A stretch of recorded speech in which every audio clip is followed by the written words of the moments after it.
Hello guys, क्या हाल चाल आप सबके।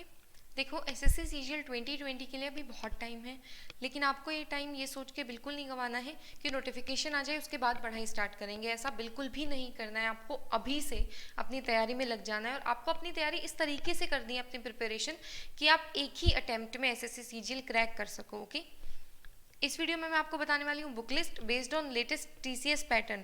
कौन सी चीज़ पढ़नी है, कहाँ से पढ़नी है, ये सारी चीज़ें हम इस वीडियो में डिस्कस करेंगे। एंड तक वीडियो को ज़रूर देखना, बहुत ही ज़्यादा इंपॉर्टेंट आपके लिए ये वीडियो है। एक बार सारी बुक लिस्ट देख लो, सारी कन्फ्यूजन दूर हो जाएगी। देखो, बहुत सारी चीज़ें हैं, आप अभी हर जगह कुछ ना कुछ अवेलेबल है ही, लेकिन कलेक्टिवली आपको कहाँ से कितनी चीज़ पढ़नी है ये मैं आपको बताने वाली हूँ। तो ध्यान रखना। देखो, एसएससी सीजीएल की अगर बात की जाए तो प्रिपरेशन की डायरेक्शन अभी से आपकी प्री प्लस मेंस की होनी चाहिए। अगर प्री की बात की जाए तो 4 सेक्शंस होते हैं, reasoning, mathematics, GS and English. Mains की अगर बात की जाए तो मैथ्स एंड इंग्लिश। ठीक है, ये चारों सेक्शन से आपके 25 क्वेश्चन ईच पूछे जाते हैं। एक क्वेश्चन 2 मार्क्स का होता है। ठीक है, टोटल आपका एग्जामिनेशन होगा 200 मार्क्स का। मेंस की अगर बात की जाए तो मैथ्स 200 मार्क्स, इंग्लिश 200 मार्क्स। इसमें से मैथ्स में आपके 100 क्वेश्चंस पूछे जाते हैं और इंग्लिश में 200 क्वेश्चंस ही पूछे जाते हैं। तो ये आपका पैटर्न रहता है। अब किस तरीके से किस सब्जेक्ट के लिए कौन कौन सी बुक्स पढ़नी है ये मैं आपको बताने वाली हूँ। सबसे पहले बात कर लेते हैं रीजनिंग की। देखो, रीजनिंग की अगर बात की जाए तो बहुत ही ज़्यादा डिफ़िकल्ट लेवल की रीजनिंग नहीं पूछी जाती, मॉडरेट लेवल है। 2018 से पहले तो बहुत ही इजी, अभी बस मॉडरेट लेवल है। ऐसा नहीं कह सकते कि बहुत डिफिकल्ट पूछी जा रही है। तो क्या कर सकते हो आप, चाहे तो यहाँ से जो डॉक्टर आर एस अग्रवाल की बुक है, यहाँ से आप verbal and non verbal reasoning सीख सकते हो। प्रैक्टिस करने के लिए आप राकेश यादव सर की रीडर्स पब्लिकेशन की जो बुक है यहाँ से प्रैक्टिस कर सकते हो, या फिर जो केरन पब्लिकेशन की बुक है यहाँ से आप प्रैक्टिस कर सकते हो। अब इससे भी बेस्ट ऑप्शन क्या है, कैसे आपको शुरुआत करनी है। मेन चीज़ होती है शुरुआत, कि भाई शुरू कहाँ से करें। शुरू आपको करनी है 2019 की जो अभी आंसर की आई थी वहाँ से शुरू हो जाओ, करंट ईयर क्वेश्चन से। पहले 2019 के कर लो, फिर 18 के कर लो। अब 2019 में सिर्फ सीजीएल के करने हैं जी नहीं, आपको सीएचएसएल साथ ही साथ सीपीओ, इसमें भी जो रीजनिंग के क्वेश्चंस पूछे गए थे वो करने हैं। अब ये जो सीवाई क्यों रहेगा, ये हर सेक्शन के लिए पेनेसिया है, ये तो आपको करना ही करना है, समझ रहे हो। इसके अलावा फर्दर प्रैक्टिस के लिए आप ये बुक्स से कर सकते हो। अब बात करते हैं मैथमेटिक्स की। अब मैथमेटिक्स में 2 चीज़ें होती है, अरिथमेटिक एंड एडवांस। अब दोनों ही टॉपिक्स के लिए आपको अच्छे से प्रिपेयर करना होगा। अरिथमेटिक से ज़्यादा क्वेश्चंस पूछे जाते हैं, एडवांस से इतने क्वेश्चंस नहीं पूछे जाते।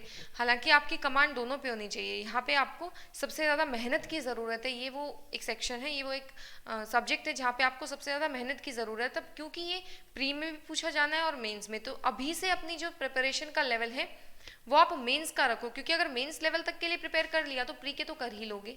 समझ रहे हो मेरी बात। अब यहाँ से बुक्स कौन से फॉलो की जाए।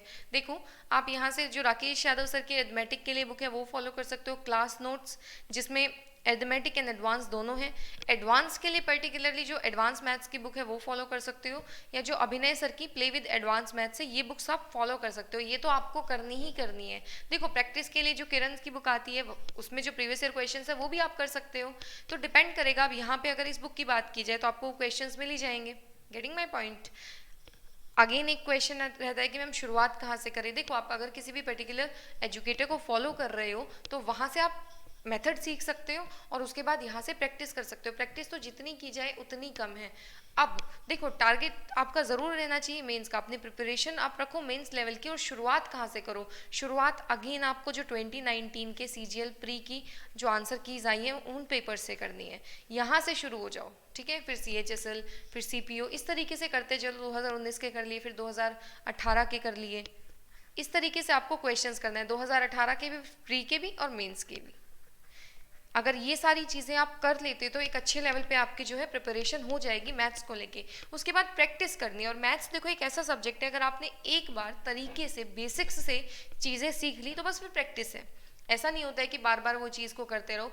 आप एक बार सिलेबस कवर करने पे ध्यान दो, ठीक है। एक बार अच्छे से डिटेल में एक चैप्टर पे पूरा टाइम लगा के कर लिया। फिर जब प्रैक्टिस करनी होती है तो आप एक तरीके से एम सेट कर लो कि 3 दिन में मुझे एक अरिथमेटिक का चैप्टर निपटाना है और 3 दिन में एक मुझे एडवांस का चैप्टर निपटाना है, और ये चीज़ें साइमल्टेनियस होंगी। ऐसा नहीं कि 3 दिन पहले अरिथमेटिक फिर एडवांस, इतना करने की जरूरत नहीं है। सुबह आपने एडवांस कर लिया, शाम को अरिथमेटिक कर लिया। समझ रहे हो मेरी बात? इस तरीके से अगर चलोगे तो बहुत ही अच्छी कमांड हर एक सब्जेक्ट पे, हर एक चैप्टर पे, हर एक टॉपिक पे आपकी बन जाएगी। इंग्लिश की अगर बात की जाए तो इंग्लिश में बेसिकली 3 सेक्शन होते हैं, reading comprehension, grammar and vocab. अब देखो, रीडिंग कॉम्प्रीहेंशन तो आपको ग्रामर प्लस वोकैब की अगर बेसिक नॉलेज होगी तो आप अच्छे से कर पाओगे। अब ग्रामर और वोकैब कहाँ से पढ़ें? तो देखो, ग्रामर के बेसिक रूल्स अगर आप अगेन किसी एजुकेटर को फॉलो कर रहे हो तो जो उनके नोट्स है वहाँ से ग्रामर कवर हो जाती है। फर्दर प्रैक्टिस के लिए आप यहाँ से प्रैक्टिस कर सकते हो। और अगर आप बिगिनर हो, आपको बिल्कुल ही बिगिनर मतलब बिल्कुल ही शुरू से इंग्लिश सीखनी है, तो आप यहाँ से ग्रामर कर सकते हो। ठीक है, यहाँ से आप ग्रामर के पहले रूल्स पढ़ लो, फिर बाद में जो प्रैक्टिस है वो कर लो, उसके बाद यहाँ से प्रैक्टिस। अब ये बुक तो आपको परचेज करनी ही करनी है, ये बुक बहुत ज़्यादा इंपॉर्टेंट है। ठीक है, तो यहाँ से आपको वोकैब के लिए भी ये ज़रूरी है और ग्रामर के लिए भी ज़रूरी है। इसके बाद वोकैब के लिए देखो, वोकैब के लिए मेरा सजेशन ये रहेगा, सबसे पहले आप इस बुक को निपटाओ। ये बुक जब टिप्स पे हो जाए, इसके बाद ही किसी बुक के लिए किसी और बुक को फॉलो करना स्टार्ट करो। अदरवाइज ब्लैक बुक भी बहुत अच्छी है इंग्लिश के लिए। अब ये दोनों हो जाने के बाद ये वो बुक है जो आपको सबसे ज़्यादा हेल्प करने वाली है, ना सिर्फ वोकैब में बल्कि रीडिंग कॉम्प्रीहेंशन में भी, ग्रामर में भी एंड पर्सनैलिटी डेवलपमेंट में भी। ये बुक आपको ज़रूर रीड करनी है। अब इस बुक को रीड कैसे किया जाए ये मैं आपको पहले ही एक वीडियो में बता चुकी हूँ, आपने अभी तक वो वीडियो नहीं देखी है तो देख लो। अब आपकी एक बेसिक क्वेरी रहती है, मैम आर्यन पब्लिकेशंस में एंड इस बुक में क्या डिफरेंस है, ये चीज़ें भी मैं आपको बता दूंगी। डिटेल में हम सारी चीज़ें डिस्कस करेंगे, उस चीज़ की बिल्कुल टेंशन नहीं लेनी है। फिलहाल के लिए बस समझते जाओ कि कौन कौन सी बुक्स आपको फॉलो करनी है। ठीक है, समझ में आ गया? यहाँ से आपकी वोकैब कवर होगी। अब बात कर लेते हैं जनरल नॉलेज। ये एक ऐसा सब्जेक्ट है जिसका कोई अंत नहीं है, समझ रहे हो? कहते हैं था नहीं है इसकी कोई। जनरल नॉलेज बहुत वास्ट है, क्या पढ़े, कहाँ से पढ़े, कितना पढ़े, समझ नहीं आता है। अब इसके बेसिकली 2 सेक्शंस रहते हैं, एक रहता है स्टैटिक जीके और एक रहता है करंट अफेयर्स। तो ये 2 सेक्शंस पे आपको बेसिकली वर्क करना होता है। अब स्टैटिक जीके के लिए ये बुक बहुत ज़्यादा बेनिफिशियल है, एक डेडिकेटेड बुक है। ठीक है, एपी भारद्वाज सर की। तो यहाँ से ये बुक आपको बहुत ज़्यादा मदद करेगी। अब जनरल नॉलेज की अगर ल्यूसेंट की बात की जाए तो यहाँ पे आपको चैप्टर नंबर 9 तो करना ही करना है, वहाँ से सीधे सीधे क्वेश्चंस उठ के आ रहे हैं, पासिस से क्वेश्चन आ गया इस टाइप से। तो ये इसमें चैप्टर 9 तो करना ही करना है। अगर आपको दोनों बुक्स परचेज नहीं करनी है तो एक बुक ये परचेज कर लो और यहाँ से चैप्टर नंबर 9 तो आप कर ही लो टिप्स पे। समझ में आया? इसके अलावा रही बात करंट अफेयर्स की, तो करंट अफेयर्स के लिए आप कोई मैगजीन फॉलो कर सकते हो, न्यूज़पेपर आप थोड़ा थोड़ा रीड कर सकते हो। अभी आपके पास बहुत टाइम है तो ये मत सोचना आप न्यूज़पेपर रीड करोगे तो वहाँ से वोकैब भी इंप्रूव होगी, आगे जाके जब टियर 3 आपको देना है उसमें भी आपको वो चीज़ हेल्पफुल रहेगी। समझ पा रहे हो? हाँ जी। इसके बाद और अगर आपको प्रैक्टिस करनी है तो यहाँ से किरण पब्लिकेशंस की जो सॉल्व पेपर्स है वहाँ से आप ये चीज़ कर सकते हो। इन दोनों ही बुक्स से आप प्रैक्टिस कर सकते हो, क्वेश्चंस पेपर सॉल्व कर सकते हो।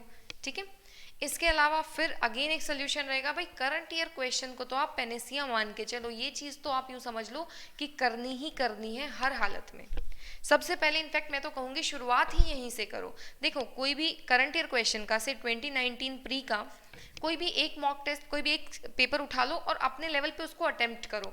यहाँ से आपको ये पता लगेगा कि किस लेवल के क्वेश्चंस आ रहे हैं और आप कहाँ स्टैंड करते हो। शुरुआत प्रिपरेशन तो आपको बेसिक से ही करनी शुरू करनी होगी, लेकिन फिर भी एक खुद का लेवल पता लग जाएगा और धीरे धीरे धीरे धीरे धीरे इम्प्रूवमेंट होगी। अगर आप जीएस के लिए किसी एजुकेटर को फॉलो करना चाहो तो राहुल अरोरा सर प्रतियोगिता मंत्रा से भाई 1 मैन आर्मी है सभी सब्जेक्ट के लिए।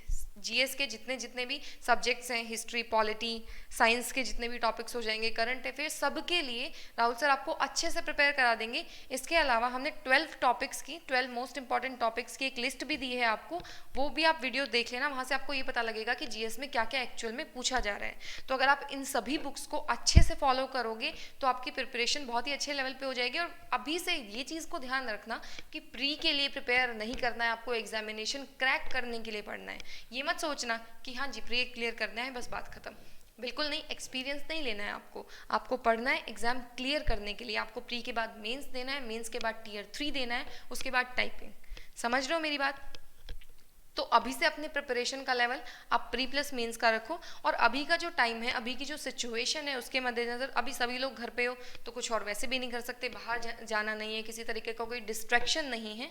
ठीक है, तो अपने घर पे रहो और सेफ रहो।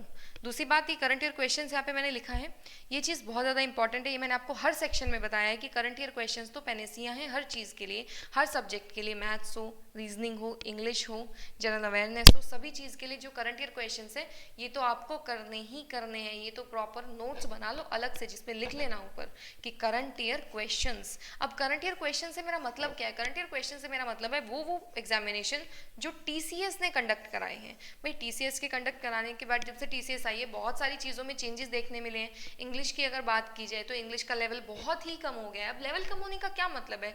लेवल कम होने का मतलब है सीधे सीधे से सेंटेंसेस आ रहे हैं।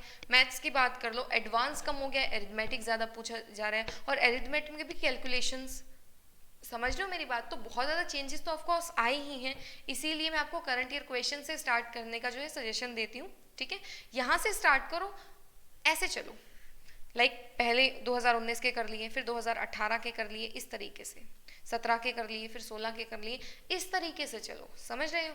जैसे जैसे जाओगे डिफ़िकल्टी लेवल चेंज होता जाएगा और सभी चीज़ें कवर हो जाएंगी। एंड जैसा कि मैंने अभी कहा, घर में रहो, सेफ रहो, पढ़ते रहो, टाइम को यूटिलाइज करो, वेस्ट ना करो, नोटिफिकेशन का वेट ना करो। समझ रहे हो मेरी बात? और ये जो टाइम है ये बहुत ही ज़्यादा क्रूशियल है। किसी भी एग्जामिनेशन, मतलब जितने भी एग्जामिनेशन है, अगर आप किसी भी एग्जामिनेशन के लिए प्रिपेयर कर रहे हो तो सभी के लिए ये टाइम बहुत ही ज़्यादा क्रूशियल है। अगर आप एसएससी सीजीएल मेंस को टारगेट कर रहे हो, मेंस 2019 को, तो उसके लिए अभी अनअकैडमी प्लस पे कंबाइंड बैच चल रहा है अभिनय सर और रानी मैम का। ठीक है, तो ये बैच आपको मिल जाएगा। इसके साथ साथ सभी सब्जेक्ट्स के बेस्ट एजुकेटर्स के कोर्सेज मिलेंगे। 24 मंथ्स का प्लान लोगे तो 75% ऑफ है, 12 मंथ्स के प्लान पे 58% ऑफ है। करना क्या है? कोड लगाना है प्रतियोगिता मंत्रा। ठीक है, अभी जैसा जो सिनेरियो है, बाहर तो आप लोग वैसे भी नहीं जा सकते हो, तो घर पे बैठो, आराम से पढ़ो। ये चीज़ तो इस टाइम पे सबसे बेस्ट है, online education. Getting my point? 2020 को टारगेट कर रहे हो, समझ नहीं आ रहा है क्या करें कैसे करें, बुक्स मैंने आपको बता दी है, एजुकेटर्स को फॉलो करना है, एक प्लान लो, अपना पढ़ाई शुरू करो। किस चीज़ का वेट कर रहे हो भाई? Maths, English, general awareness, reasoning, सभी सब्जेक्ट्स के सभी बेस्ट एजुकेटर्स के कोर्सेज आपको मिलेंगे। मुखर्जी नगर की सारी बेस्ट फैकल्टी आपको यहाँ पे पढ़ा रही है। समझ रहे हो? ऑफलाइन कोचिंग के लिए जाते हो 10-10, 12-12 हज़ार में, वहाँ रहने का फिर अलग सिस्टम है। ये सारी चीज़ें आपके सब कुछ कवर हो जाएगा सिर्फ एक प्लान में। ठीक है, mock test, class PDF, doubt clearing session, सबका सब एक ही प्लान में इंक्लूडेड है। ऐसा नहीं है कि किसी भी चीज़ के लिए कुछ भी आपको अलग से पे करना हो। 1 ईयर का प्लान परचेज करोगे पड़ जाएगा 4800 रुपीज़ का, 6 मंथ्स का प्लान पड़ेगा करीब 3800 रुपीज़ का। इस प्राइस पे प्लान परचेज करना है आपको। रेफरल कोड की जगह डिस्काउंट कोड लगाना होगा, प्रतियोगिता मंत्रा। ओके, अनअकैडमी ऐप पे जाना, प्लस सेक्शन में जाना, एसएससी एग्जाम्स को चूज करना, अपना प्लान चूज करना और यहाँ पे कोड लगाना प्रतियोगिता मंत्रा विदाउट स्पेस, और आपको जो है डिस्काउंट मिल जाएगा। 1 ईयर का प्लान बेस्ट क्यों रहेगा? देखो 2020 में अभी टाइम है, एक साल में 2020 का प्री, मेंस, टियर 3 सब कुछ अच्छे से प्रिपेयर हो जाएगा। एक ही जगह पे कंटेंट अवेलेबल है, एक ही जगह पे मॉक टेस्ट अवेलेबल है। अब भले ही आप एक एजुकेटर से पढ़ो या 2 एजुकेटर से पढ़ो, कंटेंट तो सभी का अवेलेबल है। भाई प्रैक्टिस तो आप सभी के कंटेंट से कर सकते हो ना, और प्रैक्टिस जितनी की जाए उतनी कम। कोई क्लास कभी मिस हो जाए, फिकर नॉट, रिकॉर्डिंग देख लो। ठीक है, एसएससी के अलावा किसी भी और एग्जामिनेशन को टारगेट कर रहे हो या कोई भी और कोर्स आपको परचेज करना हो तो भी सेम डिस्काउंट कोड का यूज करना है, प्रतियोगिता मंत्रा विदाउट स्पेस अप्लाई करना और आपको डिस्काउंट मिल जाएगा। मिलते हैं नेक्स्ट वीडियो में। टेक केयर, सेफ रहो।